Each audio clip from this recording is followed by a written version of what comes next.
Ahilyanagar breaking. बारामतीत उपमुख्यमंत्री अजित पवार यांच्या विमानाचा अपघात. अपघातात अजित पवारांसह 6 जणांचा मृत्यू. राज्याचे उपमुख्यमंत्री अजित पवार यांच्या विमानाला बारामतीत लँडिंग दरम्यान अपघात झाल्याची धक्कादायक घटना समोर आली आहे. प्राथमिक माहितीनुसार विमान लँड होत असतानाच नियंत्रण सुटल्याने हा भीषण अपघात झाला. या विमानामध्ये अजित पवार यांच्यासह त्यांचे सुरक्षा रक्षक आणि वैमानिक उपस्थित होते.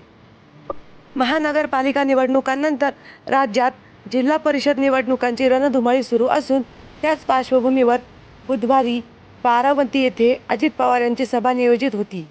या सभेसाठी त्या विमानाने बारामतीत दाखल होत असताना हा अपघात घडल्याचे समजते. अपघाताच्या वेळी विमानात अजित पवार, त्यांचे सुरक्षा रक्षक आणि वैमानिक होते. या दुर्घटनेत अजित पवार यांच्यासह 6 जणांचा मृत्यू झाल्याची प्राथमिक माहिती मिळत आहे. अपघाताची माहिती मिळताच पोलीस आणि अग्निशमन दलाच्या गाड्या तातडीने घटनास्थळी दाखल झाल्या. अग्निशमन दलाने तात्काळ पाण्याचा मारा करून विमानाला लागलेली आग आटोक्यात आणली. दरम्यान या अपघाताच्या कारणांचा तपास सुरू असून प्रशासनाकडून अधिकृत माहिती लवकरच जाहीर केली जाण्याची शक्यता आहे. प्रतिनिधी दीपक कासवा, अहिल्यानगर.